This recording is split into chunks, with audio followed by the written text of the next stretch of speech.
have start now.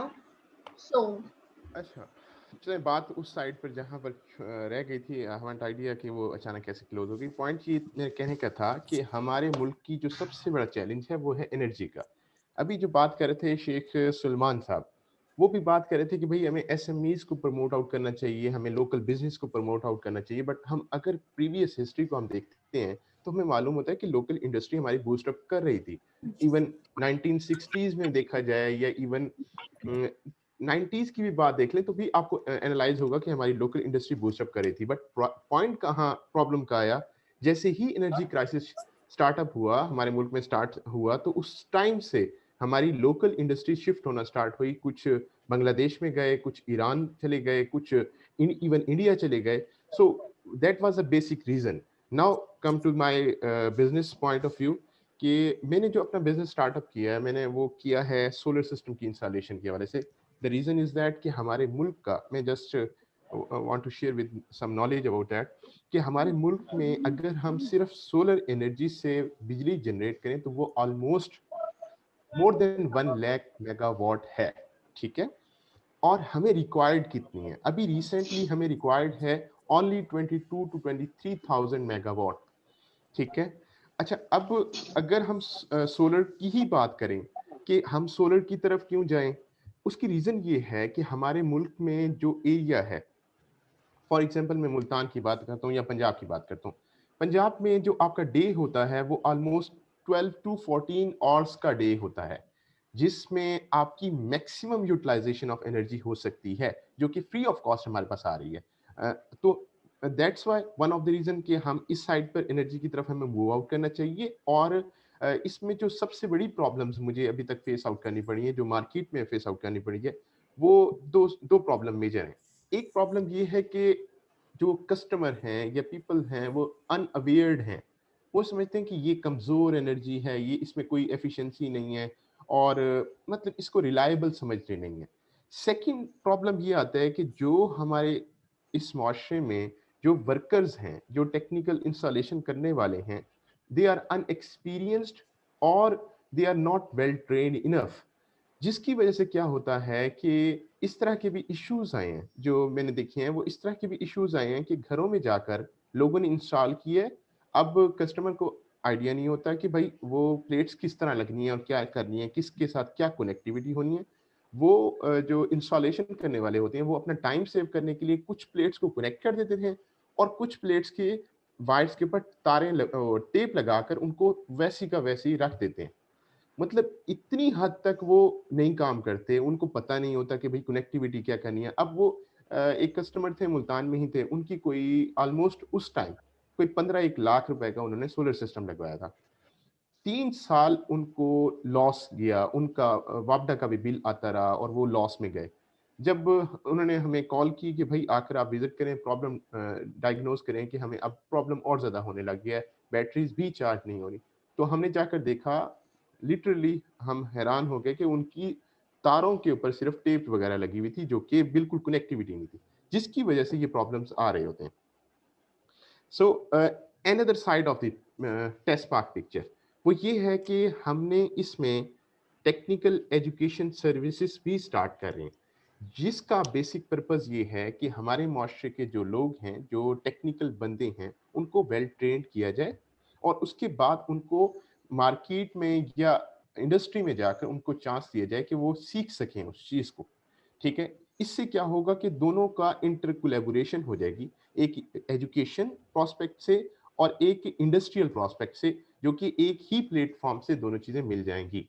जिसका हम आम रूटीन में अभी आपका जो टॉपिक है अप्लाइड रिसर्च के हवाले से, वो अप्लाइड रिसर्च जो हमारी प्रॉब्लम्स, सोशल प्रॉब्लम्स हैं, उनको भी डायग्नोज़ करेगा और फर्दर हमारी रिसर्च आर-एंड-डी के ऊपर भी वर्कआउट हम ईज़िली कर सकेंगे कि हमें किस तरीके से इस सोसाइटी को बूस्ट अप करना है, उस चीज़ पर भी ले जा सकते हैं। लास्ट पॉइंट ये है कि अभी जो अ, एनर्जी एंड पॉलिटिकल जो इकोनॉमी के ऊपर डिस्कस हो रही थी, अगर मैं इसको थोड़ा-सा इलैबोरेट करता चलूँ कि हमारा जो मेजर मैं समझता हूँ, जो one of the major issue जो है वो ये है कि हमारी जो लीडरशिप है, इवन मैं अगर बात करूँ इंडस्ट्रियल लेवल की भी या हमारे एनर्जी सेक्टर्स की भी, वो लीडरशिप ही उस ब्रांच से नहीं होती जिस ब्रांच से लगाना चाहिए। फॉर एग्जांपल अगर वापडा का हेड एक इंजीनियर होगा या इलेक्ट्रिकल फील्ड का बंदा होगा तो आई थिंक सो वो ज़्यादा अच्छे तरीके से उसको मैनेज भी कर सकेगा और उसको एफिशिएंट भी बना सकेगा। अब लेट्स सपोज अभी वापडा का जो हेड है वो एक रिटायर्ड या सर्विंग जनरल बैठे हुए हैं। अब एक आर्मी पर्सन को क्या मालूम कि किस तरीके से आप सिस्टम को रन कर सकते हैं, किस तरीके से एफिशिएंट बना सकते हैं। तो that is another failure behind that कि हम दूसरी साइड से भी ये लैग कर रहे होते हैं और इस चीज़ को शायद हम अभी डायग्नोज नहीं कर पा रहे होते। सिमिलर केसेस ये होते हैं कि यूनिवर्सिटीज़ के हेड या मिनिस्ट्रीज़ जो बैठे होते हैं, जो मिनिस्टर्स आकर बैठते हैं, वो उस फील्ड से नहीं होते, जिस फील्ड के होने चाहिए थे। फॉर एग्ज़ाम्पल मैं मिसाल देता हूँ, फवाद चौधरी साहब। फवाद चौधरी साहब अब हैं वो लॉयर और वो but ministry of course ministry expertise, संभाल। या एक्सपर्टीज डिफरेंट है उसकी, लेकिन वो और किसी एक्सपर्टीज को ज्वाइन किया। हाँ, बिल्कुल। आवाज़ क्वेश्चन है वो ये है कि how energy can be save through agriculture sector, क्योंकि okay. apart from being agriculture country, like we hmm, hmm. are talking about renewable or non renewable sources, of course, क्योंकि जिस तरह से हम लोग we are living in this post globalized world and post modern world, तो यहाँ but we are living right now in agriculture land country ना, जहाँ हुँ, पे हुँ। हमारी इकोनॉमी बेस्ड है और जहाँ पे हमारे माइंडसेट्स एग्रीकल्चर पे ही डिपेंडेंट है। तो हुँ, यहाँ हुँ। पे एग्रीकल्चर के थ्रू किस तरह से energy can be saved. Okay, the point is that पहले क्वेश्चन को मैं रिफ्रेज कर दूं थोड़ा सा। Energy can be produced, save की जब बात आएगी तो वो हमारे पास या दुनिया के पास इतनी फैसिलिटी नहीं है कि हम एनर्जी या को सेव कर सकें। ठीक है। अच्छा, एनर्जी एग्रीकल्चर सेक्टर से कैसे प्रोड्यूस हो सकती है? हम being as an agriculture society, हमारे पास रॉ मटेरियल मैक्सिमम अमाउंट में मौजूद है। अब बायोमास का एक बहुत बड़ा कॉन्सेप्ट है कि बायोमास एक साइंटिफिकली टर्म यूज की जाती है जिससे क्या है कि हम उससे जो रॉ मटेरियल होता है उससे हम बायोगैसेस भी बनाते हैं, उससे बायोमास के जरिए हम एनर्जी भी प्रोड्यूस करते हैं। एक मैं रिपोर्ट पढ़ रहा था जिसमें दुनिया की जितने भी एग्रीकल्चर कंट्रीज हैं या जितना भी हमारा प्रोडक्शन होती है, अगर हम उससे एनर्जी जनरेट करवाएं तो ऑलमोस्ट 6.5 बिलियन मेगावाट के करीब हम एनर्जी जनरेट करवा सकते हैं। अब एक और रिपोर्ट थी जो कि पाकिस्तानी ही रिपोर्ट थी, उन्होंने बताया था कि 50,000 किलोवाट हम एनर्जी जनरेट कर सकते हैं ओनली फॉर थ्रू बायोमास। सो अब पॉइंट ये आता है कि हम इसको इसी तरफ अभी तक क्यों नहीं जा रहे और किस तरीके से जा सकते हैं। मैं एक मीटिंग अटेंड कर रहा था इधर ही इस्लामाबाद में, मैरियट में, उधर अपसाइन की तरफ से एक वर्कशॉप थी, तो उसमें यूके के भी रिसर्चर्स आए हुए थे, जैसे अभी आपने कुछ बुलाए हुए हैं माशाल्लाह। तो उनके साथ कोलैबोरेशन हो रही थी और वो इस चीज़ पर बहुत तेज़ी से वर्कआउट कर रहे हैं, कोशिश कर रहे हैं कि पाकिस्तान में ये ट्रेंड लाया जाए। और इवन अगर मैं आपको मिसाल दूँ, कुछ एरियाज़ हैं जो पंजाब के ही एरियाज़ हैं, उनमें क्या किया जा रहा है, जैसे शुगर केन की जो अभी लोधरा वाली साइड पर भी कुछ इंडस्ट्रीज़ हैं जिन्होंने या क्या किया है, अपनी ही जो रॉ मटेरियल होता है उससे फर्दर एनर्जी जनरेट कर रहे हैं और उसी एनर्जी को थ्रू बर्न करके भी कर रहे हैं और थ्रू उसको एक प्रोसीजर है जिसमें गला देते हैं और इससे फिर गैसेस जनरेट होती हैं और वो फिर Yeah, further. that's why I was saying कि how energy can be saved, क्योंकि वो बहुत सारा चारा तो ये लोग जाया कर देते हैं, मतलब हाँ, ये लोग ज़ाया चारा कर जाया देते कर हैं, देते ठीक हैं। है। तो वो उस सेंस में मैं कह रही थी कि how energy can be saved mean resource save होगा तो एनर्जी भी हम लोग जो है उसको प्रोड्यूस प्रोड्यूस करके कर सेव सकते हैं। करेंगे ना, उसे कंज्यूम करेंगे। तो आई हाँ, मीन रॉ मटेरियल को या हाँ, रॉ मटेरियल को बिल्कुल हम सेव कर सकते हैं, फॉर द लॉन्गर रन हम या बिल्कुल सेव कर सकते हैं, बट हमारे पास इतनी अमाउंट में है कि हमारे पास हर साल ही एक्सेस अमाउंट में होता है डाटा जो कि हम वेस्ट कर देते हैं। सबसे बड़ी बात है या हम वो चीज़ वेस्ट कर देते हैं। सेकंड में इस चीज़ को पॉइंट आउट करूँ, हम हम एनर्जी हासिल करने के लिए हम अपनी वुड को जलाते हैं। फायर तो रिक्वायर्ड है। अब जितने हमारे लोकल देहात है, क्योंकि हमारी पॉपुलेशन ऑलमोस्ट 60% तो रूरल पॉपुलेशन है, तो उसमें अगर देखा जाए तो आपकी देखें वहाँ जो यूटिलाइजेशन होती है वो सारी की सारी आपकी वुड से हो रही होती है, जो बर्निंग करते हैं। अगर हम बायोमास का इस्तेमाल स्टार्ट कर देते हैं और अच्छे लेवल पर स्टार्ट कर देते हैं और लोगों को सिर्फ अवेयर कर दें कि भाई किस-किस तरीके से हम इसको काम कर सकते हैं। तो आई थिंक सो एक तो ना सिर्फ हम अपनी वुड को बचाएँगे, जो कि हमारा सबसे बड़ा चैलेंज बनता चला जा रहा है, बल्कि हम इन्वायरमेंट को भी सेव करेंगे और हम एक सस्टेनेबल इन्वायरमेंट को जनरेट अप करेंगे, जिससे लॉन्गर रन में हमें बहुत ज़्यादा सोल्यूशन और स्टेबिलिटी नजर आएगी। Of course. And let's let me add something through by Salman researcher. Due to some technical fault, we couldn't get his voice, but he has delivered his answer regarding his questions, that energy economy and environment are like hand and gloves in modern energy development programs. So ozone layer, acid rains, or like we know that global warming, like due to global warming, जो हमारा जो एक ecosystem है वो it has been disturbed due to conventional energy methods, जिसमें मतलब which includes oil gas, coal gas, as well as biofuel. So sorry, fuel, gas as fuel. So large amount of carbon dioxide produce होती है फिर इस वजह से.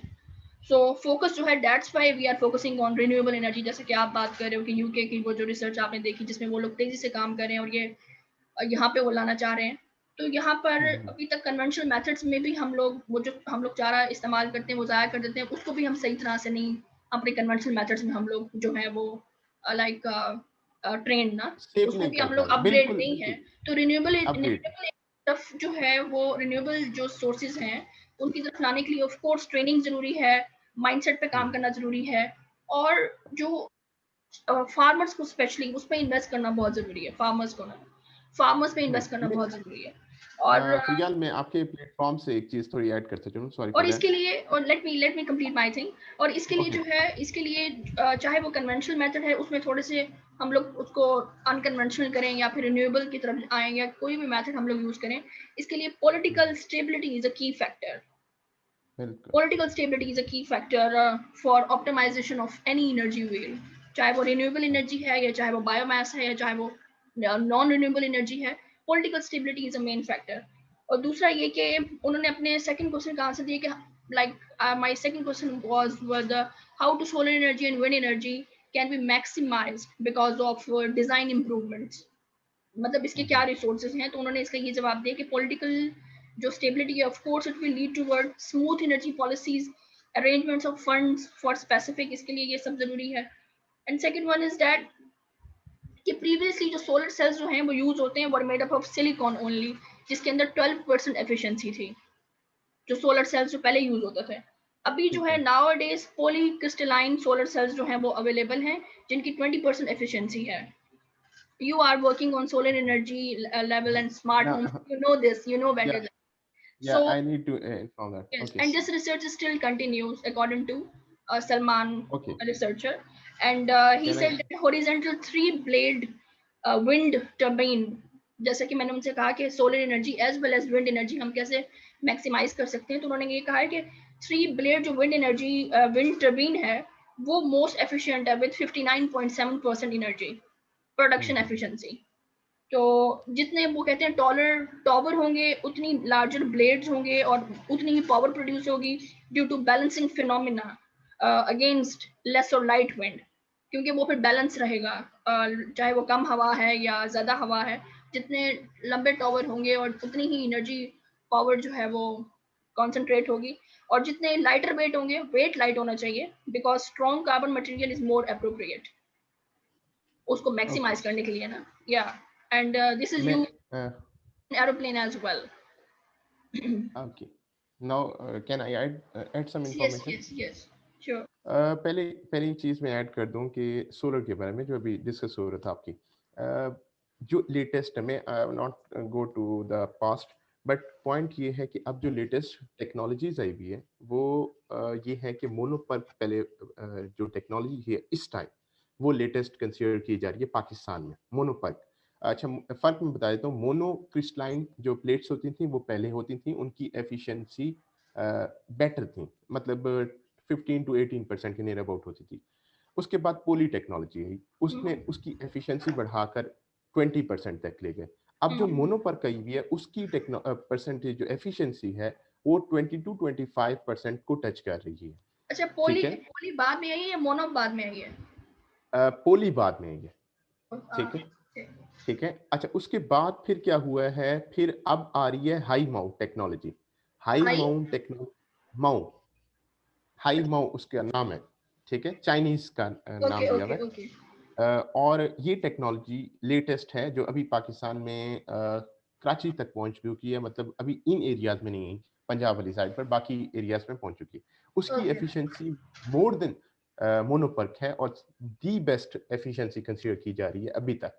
ठीक है, सेकंड पॉइंट में गाइड करता चलूँ विंड टरबाइन के हवाले से। विंड टरबाइन का अभी आप डिस्कस कर रही थी थ्री फैंस वाला उनका रिसर्च इंजीनियर साहब का। मेरा फाइनल ईयर प्रोजेक्ट भी इसी पर था, विंड टरबाइन पर ही था।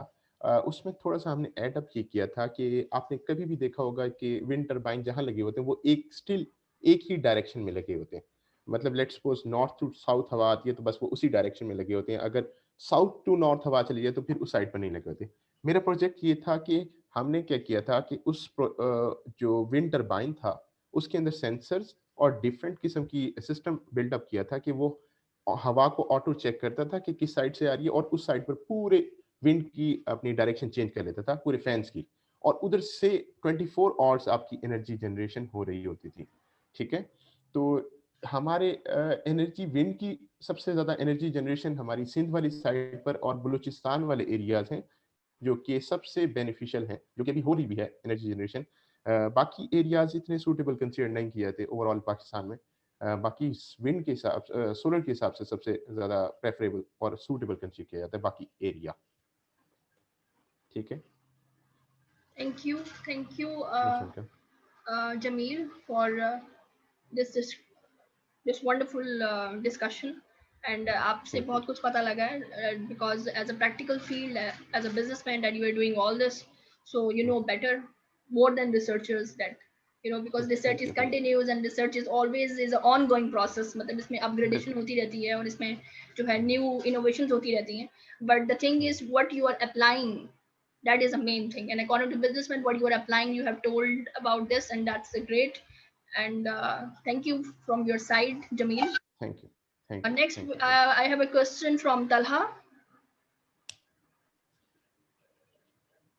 Talha, Hello, sure. Hello, Assalamu alaikum everyone. How are you? walaikum वालेकुम assalam. अस्सलाम। How are you doing? Very well. Okay.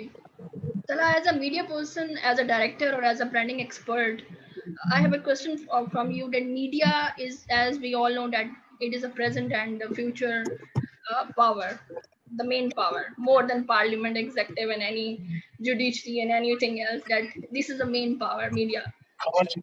How it sees application of research, as you have research experiences from the very early age, and you have done recently in Institute of Research Studies, like attend you conferences about regarding to that, and you have the like inclusive idea and an inclusive narrative regarding to research. So according to media person, what should be the current new narrative regarding to Sure. applied research, and what is your opinion, Talha? Okay, if we talk about, if we specifically talk about Pakistan and its dynamics, I believe, I believe it's nowhere. Like, if we talk about research first, and then we talk about its application, um, I'll I'll go with the name because first of all, we are like media is continuously evolving in the past 100 and in the past 97 years, or I'm sorry, 93 years, since we saw radio. उसके बाद से अभी तक लेके we saw a lot of phases of media. Media में हमें पहला phase नजर आया रेडियो का, मास कम्युनिकेशन। दूसरा फेज हमें नजर आया टीवी का, उसके बाद हमें इंटरनेट का, इंटरनेट के बाद हमें सोशल मीडिया का। ठीक है, सोशल मीडिया के बाद अब मतलब ऑगमेंटेड रियलिटीज की तरफ जा रहे हैं, वर्चुअल चैट रूम्स की तरफ जा रहे हैं। ठीक है, लाइक इट्स कंटिन्यूअसली इवॉल्विंग। और जिसमें 4G वॉरफेयर जिसे हम रेफर करते थे, अब उसे 5G वॉरफेयर के साथ रेफर करते हैं। तो media is not only limited to what we see it as a consumer. Media is not limited to what we experience. Yeah, we research तो आप छोड़ दें, दूर की बात है, पाकिस्तान में अभी तक मेरा नहीं ख्याल कि हमारा HD जो पहला HD चैनल है वो 2018 में लॉन्च हुआ है, और दुनिया 2008 में जो है HD चैनल्स पूरी दुनिया में लॉन्च करके बैठी थी। तो अगर हम गैप्स की बात करते हैं तो gaps to start with gaps तो आप छोड़ दें, पहले आप ये देखें कि हो क्या रहा है, ठीक है। Recently I had a small like 1 hour talk with a few students of PhD and English, PhD and MS and MPhil who are related to media. I asked them a simple question, one question. मैंने उनसे पूछा कि I need to know the reason you guys are doing research. मुझे give me a reason, one reason. And honestly speaking, none of you guys will be satisfied with the answers.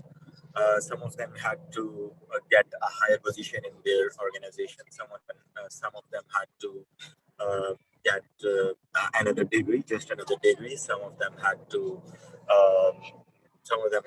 like a lot of here and there, but I didn't see anyone who was researching to compete the modern trends. I talked about mass surveillance. I talked about the propaganda. I talked about everything that is going around across the globe that we have been looking at as a social dilemma now. And I believe we really need to understand what is going around first, and then we need to get to the research part of it. When I wrote back in 2015, I wrote a research paper on the movie. You must have heard the name of it, Khuda Ke Liye. When I wrote the research paper, I discussed the persuasive elements used in that movie, those which were developed by Aristotle, Athos, Pathos, Logos. Yeah. I assessed that movie according to the Athos, Pathos, and Logos of Aristotle, and how this is impacting our society, how such movies are impacting our society. Like as expected, I didn't get any favorable results out of it, and as expected, we don't actually look forward to any such research, which is first difficult, second it is not an area to explore for our mentors. मेरे से अगर आप पूछे honestly तो मैं जो पाकिस्तान का research mechanism उस पर यकीन नहीं रखता. Why do you need to have number one, why do you need to be in a university or in a degree to get into research? Number two, why do you have to have a mentor या जिसे हम क्या कहते हैं supervisor? Why do you have to have a supervisor to get into research? कोई तुक्की नहीं बनती. Number three,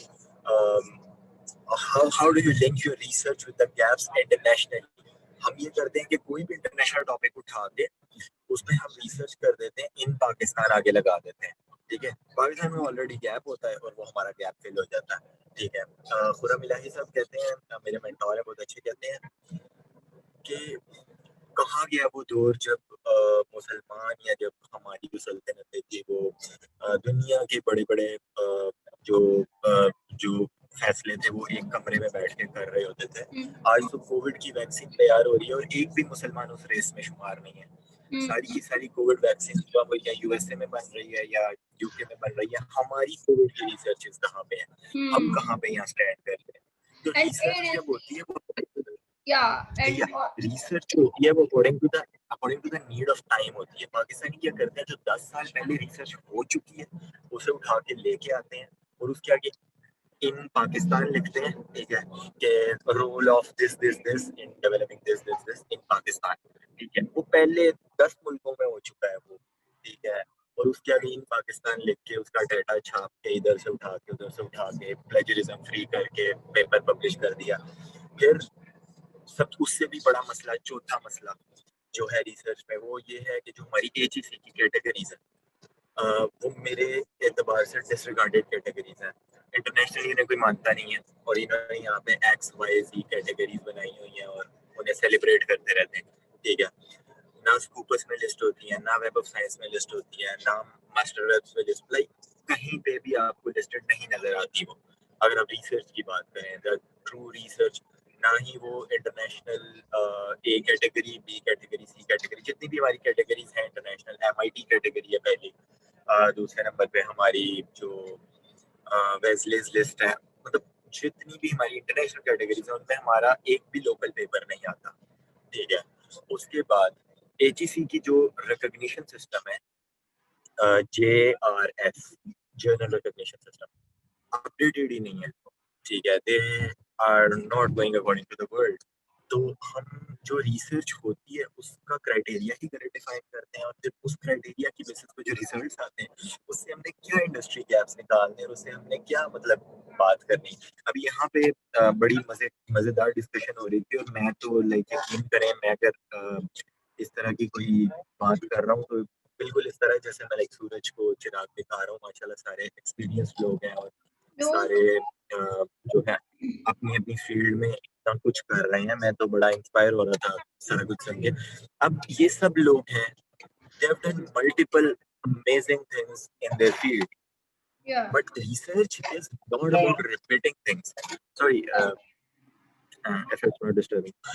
Research is not about repeating things. Yeah, research is about developing new things. Research is about innovation. Research is about in short development. Like in a field, when you're looking for a new area, a new aspect to study, a new like interdisciplinary की तरफ क्यों नहीं जाते? ये cross platform research क्यों नहीं करते हैं? ये मतलब रिसर्च एवेन्यूज या रिसर्च एस्पेक्ट्स में इनोवेशन क्यों नहीं लाते? रिसर्च मेथोडोलॉजी में इनोवेशन क्यों नहीं लाते? ठीक है, चलिए वो सब छोड़ें, मेथोडोलॉजी छोड़ें, आप रिसर्च प्रोसेस में हम लाइक पूरी दुनिया में एक बहुत बड़ा रिसर्च टॉपिक है कि रिसर्च का जो प्रोसेस है उसमें इनोवेशन लाई जाए, उस पर हम काम नहीं करते, ठीक है। जो रिसर्च हम रिसर्च पेपर्स पब्लिश करते हैं, ठीक है, उसका जो प्रोसेस है, उसका जो रिसर्च करने का पूरा स्टाइल है, एपिस्टेमोलॉजी, ओंटोलॉजी और उसके जितने भी वो बनते हैं, क्या कहते हैं उसे, पैराडाइम्स बनते हैं, ठीक है, लेफ्ट टू राइट जो 7 फ्रेमवर्क्स हैं, ये 5 ऐड एग्जैक्टली रिमेंबर, ठीक है। उस पूरे जो फ्रेमवर्क है, नंबर 1 पढ़ाया बहुत कम जाता है पाकिस्तान में, वो नहीं पढ़ाया जाता। मैंने एक मलेशियन टीचर है, उनसे पढ़ा हुआ है, मलेशिया के, उनके यूट्यूब पे लेक्चर्स पढ़े हुए हैं। पाकिस्तान में वो सिस्टम पढ़ाया ही सिर्फ PhD या बड़े हायर लेवल के लोगों को जाता है। लोकली मेरे भाई ने PhD की थी यहाँ से, ठीक है, उसे वो नहीं, लाइक रिसर्च मेथोडोलॉजी एक प्रॉपर जो पूरी दुनिया फॉलो कर रही, वो नहीं पढ़ाई गई, ठीक है। अब वो अपनी PhD छोड़ के परसू कर रहे हैं, पहले उन्होंने टर्की से परसू की थी, अब वो मलेशिया से कर रहे हैं। उन्हें उन दोनों यूनिवर्सिटीज में वही मेथड पढ़ाया गया जो मेथड यहाँ पे नहीं पढ़ाया जा रहा, यहाँ पे नहीं फॉलो हो रहा, ठीक है। मेथोडोलॉजी का बेसिकली लाइक एक रिसर्च वो लाइक एक फ्रेमवर्क होता है, उसके अंदर आपने आपका रिसर्च पैराडाइम बोलते हैं उसे, ठीक है। पैराडाइम के अंदर आपकी रिसर्च लैंग्वेज या गैप्स, ये सारी चीजें आती हैं, फिर उसकी एक एपिस्टेमोलॉजी आती है, कॉन्टोलॉजी आती है, ठीक। वो सारी चीजें, उसका जो फ्रेमवर्क है पूरा हमारा, like I don't know exactly कौन सा फ्रेमवर्क यूज हो रहा है, लेकिन I am sure it's outdated, क्योंकि probably that's the reason we are not doing good, ठीक है। उसके बाद जहाँ तक मीडिया की बात करते हैं, मीडिया की जंग में तो हम बेतहाशा पीछे, इस तरह से पीछे हैं कि आप सिर्फ ये सोच लें कि जिस मुल्क में 3 साल YouTube बंद रहा हो। Okay, Tala, we are running out of time. ये तो facts हैं, ये facts हैं. Tell me that as a media person, how you see that कैसे inclusive लाई जाए? Even कि हम लोग ये जो आपने ये जो बोला ना रिसर्च का जो मेथड है, मतलब ये जो रिसर्च का जो प्रोसेस है, इसी से ही शुरुआत करनी है ना। शुरुआत तो यही है कि रिसर्च जो कर रहे हैं वो दूसरों की जो है वो लेके अपना बीच में ऐड करके या पैराफ्रेजिंग करके हम लोग कहते हैं रिसर्च चाहिए। बट द थिंग इज वो जो रिसर्च सिर्फ एक आंसर है, उसमें कैसे लाई जाए? सिर्फ एक आंसर है, या सिर्फ एक आंसर। कोई भी डिग्री शुरू करनी है, कोई भी रिसर्च शुरू करनी है ना, उससे पहले अपने आप से पूछे क्यों करना, ठीक है। और अगर तो उसका जो रीजन है ना, लाइक I don't understand कि लोग डिग्री में ही रिसर्च क्यों करते हैं, डिग्री के अलावा क्यों नहीं करते। Like I was researching when I was 17, ठीक है, Yeah. मेरा 17 साल में मैंने पहला इंटरनेशनल पेपर पब्लिश किया था, ठीक है, to the date I have done 5 papers, और अब मैं यकीन करें रिसर्च करना छोड़ चुका हूँ। मैं इसलिए छोड़ चुका हूँ कि इसकी कोई Value मतलब नहीं। आउटकम ही नहीं है No. इसका। आप You have done this. You have मैं आपको made एक your बात बताता craft. हूँ, आप एक रिसर्च पेपर लिखें, आपने अपना ये craft किया है. That's why we are collaborating ना. It pays, but in the मैं आपको it एक बात pays बताता क्योंकि हम जिस education system में रहते हैं by the end of 19th century, हूँ, it pays, वो like by the end of 19th century education system it सारा pays, but what is the education system सारा westernized हो गया था ना. it pays, but what is the outcome? Like what is the impact on society? I don't understand this. मेरा जो मेरा एक उस्ताद है, like बहुत मुअज़्ज़िज़ आदमी है, कहता है कि रिसर्च जो है ना, और उसकी बात बड़ी जेन्युइन, ठीक है, मैं मतलब खुद रिसर्चर रहा हूँ, मेरा बड़ा भाई रिसर्चर है, he has like more than 20 international publications, और फिर मेरे बड़े अच्छे टीचर्स जो हैं वो रिसर्च। लेकिन मेरा एक मेंटोर है, वो पता है क्या कहता है, वो कहता है रिसर्च जो है ना वो पढ़े लिखे लोगों को बेवकूफ बनाने का एक तरीका है, ठीक है। Exactly. आप एक रिसर्च करते हैं, रिसर्च पेपर पब्लिश करते हैं, ठीक है, कितने लोग पढ़ते हैं? किसी ने आप में से रिसर्च की हो, बताएं कितने लोगों ने पढ़ा है? Not more than 20 actual readers, तो 20 में बहुत ज्यादा बता रहा हूँ। जो पूरा रिसर्च पेपर पढ़ा जाता है, ज्यादा से ज्यादा एक रिसर्चर खुद पढ़ता है और एक उसका सुपरवाइजर, वो भी और अगर कुछ लोग देखते भी हैं तो एब्स्ट्रैक्ट देखते हैं, abstract. In a lot of cases आपके कोऑथर में भी पेपर नहीं पढ़ा होगा, ठीक है। तो क्या एप्लीकेशन है रिसर्च की, क्या इनकी क्रेडिबिलिटी? हम लोग खाता पूरा करते हैं। रिसर्चेस में फायदा हमें तब होगा जब हम कोई डिग्री शुरू करने से पहले या कोई रिसर्च शुरू करने से पहले उसका बिगर पिक्चर, अल्टीमेट इम्पैक्ट और हमारे जिंदगी से जाने के बाद जो चीज रह जाएगी दुनिया में, Salah, when okay, go ahead. This is the one thing I need to contribute to the world. This is the one thing which is lacking. ठीक है, किसी प्रॉब्लम से रिसर्च शुरू होता है, किसी शौक से रिसर्च नहीं शुरू होता, ठीक है, किसी आइडिया से रिसर्च नहीं शुरू होता, किसी प्रॉब्लम से शुरू होता है और उसका सोल्यूशन निकलता है एंड पे, ठीक है। हम लोग वियर्ड आइडिया सोच रहे हैं, कर लेते हैं, उसका प्रैक्टिकल एप्लीकेशन होती नहीं है उस चीजों, ठीक है।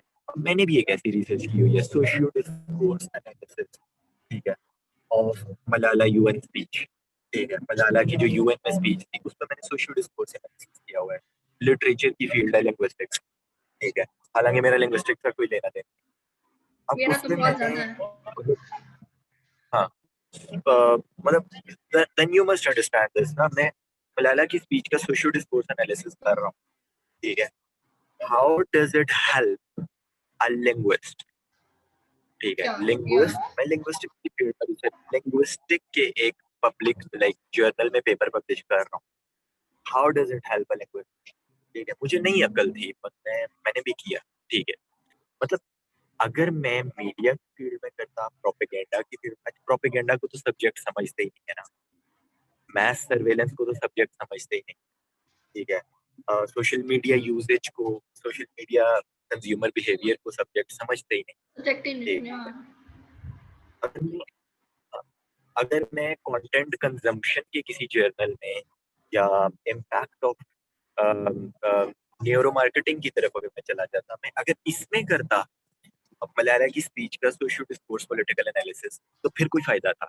मैं लिंग्विस्टिक्स में कर रहा हूँ और इस तरह से बहुत सारे लोग पाकिस्तान में बहुत कुछ कर रहे हैं, और मुझे कोई 4 पेपर्स पब्लिश करने के बाद आइडिया हुआ कि आई एम द फॉर्चुनेट, मैं तो मतलब मैं जो कर रहा हूँ वो लाइक पता नहीं कैसे। और फिर मैंने जब अपनी डिग्री शुरू की बिजनेस एडमिनिस्ट्रेशन की, मैंने अपने पहले सेमेस्टर में बोला मैंने रिसर्च नहीं करने दी, मैंने अपने तीसरे सेमेस्टर में बोला मैंने अपने छठे सेमेस्टर में बोला मैंने रिसर्च करनी है, और मैंने बार बार बोला कि यार ये जो तुम काम करवा रहे हो यही मेरे से एक रिसर्च करवा लो, मैं पब्लिश करके दे दूंगा।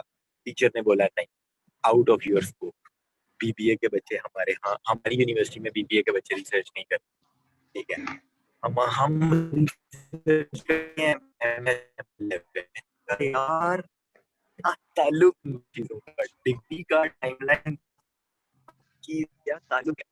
17 साल के 18 साल के स्कॉलर्स होते थे हमारे बॉटम में एम्पायर, ठीक है, कहाँ कहाँ प्रीच करते थे, या ठीक है। आप